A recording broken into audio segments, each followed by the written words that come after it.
Hey crafty friends, it's Joy here for Honeybee Stamps, and today I created a slimline one-layer scene card using the Meow and Furever stamp set. So here's that super cute stamp set. This does have coordinating dies, and normally I use them, but not today. I wanted to create this one-layer scene. We're not doing any masking. It's going to be super simple. So my card panel here measures 8 inches by 3 inches, or 8.25 by 3.25.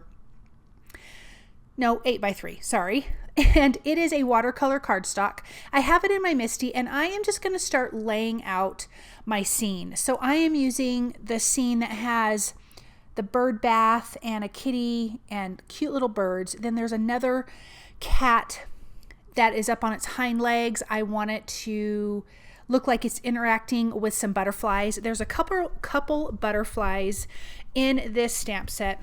I also used some other butterflies from the Doggone Amazing stamp set, which has cute little puppies.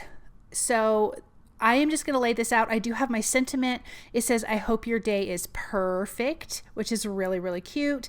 I did grab a couple extra birds from the Meow and Furever stamp set, and there's some flowers and some grass. So I'm just creating this really cute scene, this long scene. I'm doing it on watercolor cardstock because I'm going to use my Zig Clean Color Real Brush markers. It's a watercolor marker. You could also use Karen markers. I mean, you could use anything that you wanted to use. I am going to ink up my images with Honeybee Stamps Intense Black ink. I do that a few times to get I think a couple times, to get a nice crisp image. And then we can start coloring. So there's a lot of coloring in this. It's mainly the layout and the coloring, which does make this card pretty easy. You could do it this way with the die cuts as well. You don't have to do it as a one layer. I'm going to stamp another little piece of grass by the cat who's on his hind legs, and another butterfly. That kind of open, bigger butterfly is from the Doggone Amazing stamp set. So I'm going to stamp those, and then we can start coloring.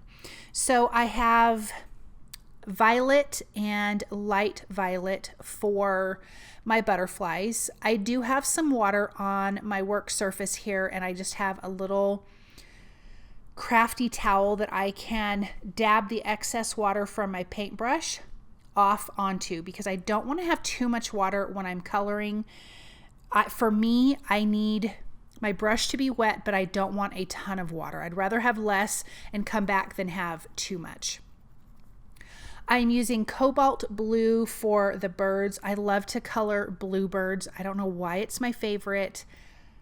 We do have some really pretty bluebirds here where I live. They come through flying south for the winter, coming back. They don't live here, but we're a stop on the way. And they're just so blue and so pretty, and they make the prettiest noises. And so we have a little trail, like a little nature trail in our neighborhood. And so when we go walking through there at certain times of the year, we get to see all of these gorgeous bluebirds. So that's probably why I like bluebirds so much. Then I'm going to use the blue-gray color for the water fountain here, or the bird bath. And so I am adding my darker, I'm doing one color because I'm going to blend out with the water. So I'm adding my shadow area. So I want that to be where I want it to be the darkest, is where I'm putting the color down. And then I'm going to take my paintbrush and then just kind of blend out softly and gently from there to color the rest of the image. And then if I have to come back in and add a little bit more of that darker area and blend a little bit more, I can do that. I'm also trying not to, even though it's watercolor paper, oversaturate it. I don't want it to bleed, and I want to be able to come back in with the marker. And I noticed that if it's too wet, I would have to wait for it to dry more to add more of the color from the marker. Then you have some little stones that I just kind of colored in the same color down here at the bottom. We have two cute kitty cats. I'm going to color those in a green gray, which I know sounds kind of weird, but I think it's a cute little color for these little cats or kittens. I love that this one is playing with that bird and the other one is playing with the butterfly. I will add a little bit of pale pink to the insides of the ears. I'm coming back in to add a little bit of that darker area. I do this one more time because I'm going to add a little bit of texture by adding some dots of this color, and I will talk about that more when I do that. But you can see it's really easy to color. And you can tell, I don't have a lot of water on my paintbrush. I think, again, that's just an easier way to control the color. Let's color our second cute little kitten here. I'm going to do the same color. You could do multiple colors of kittens. I think that would be cute. I probably should have done like a little striped kitty. I didn't even think about it. I just thought they were so cute. And I don't have cats. I'm not a cat person. But if I was a cat, I think I would want to get one of those Maine Coon cats. They're like ginormous but super docile. I just think their little muzzles are so cute. So I'm going to go back again one more time to the darker area that I want it to be a little bit darker, and then blend out from there. And look at how cute they're coming out. They're just turning out so, so cute. I'm going to let them dry. I did have a little smudge of blue on my paper, so I got my paintbrush wet and just kind of went over it a couple times, and it cleaned up nicely. Now I'm coming back in and I'm adding dots, and then I'm just going to gently smooth out the dots.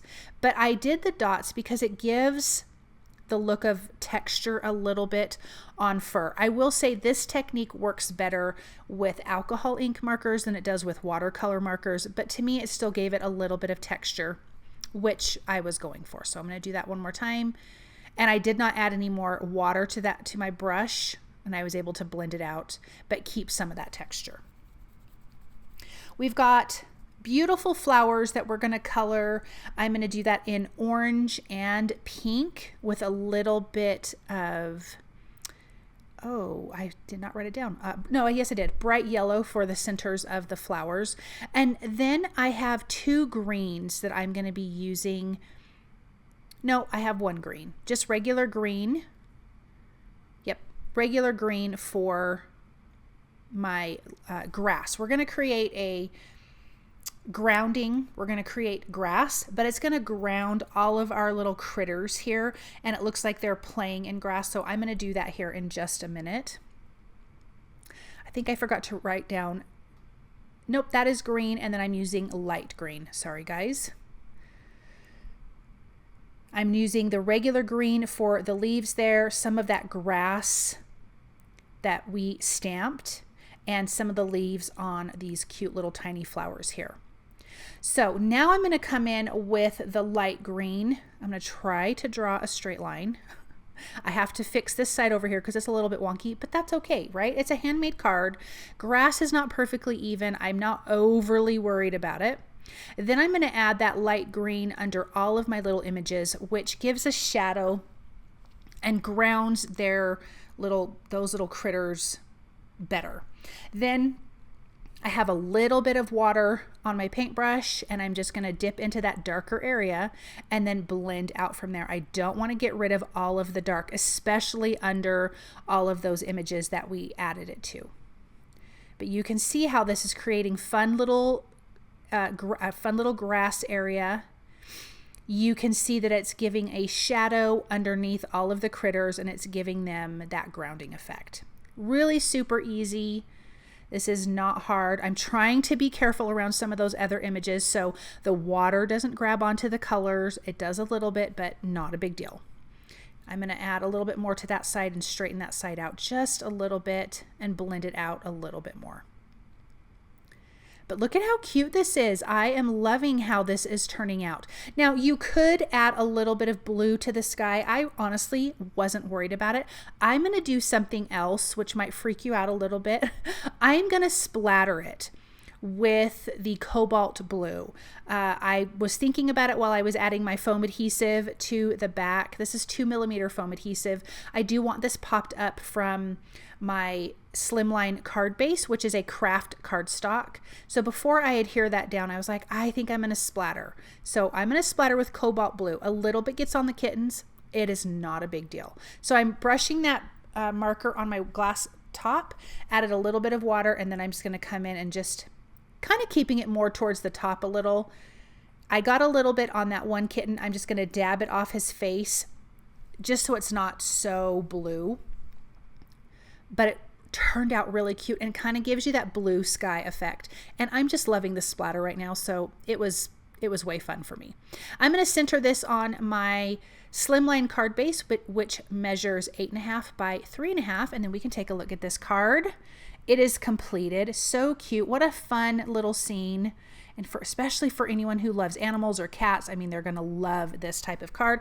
And it was super easy to put together with all of our cute little stamps. Thank you guys so very much for stopping by and watching. I hope that you enjoyed this project, and I hope you guys have a wonderful day.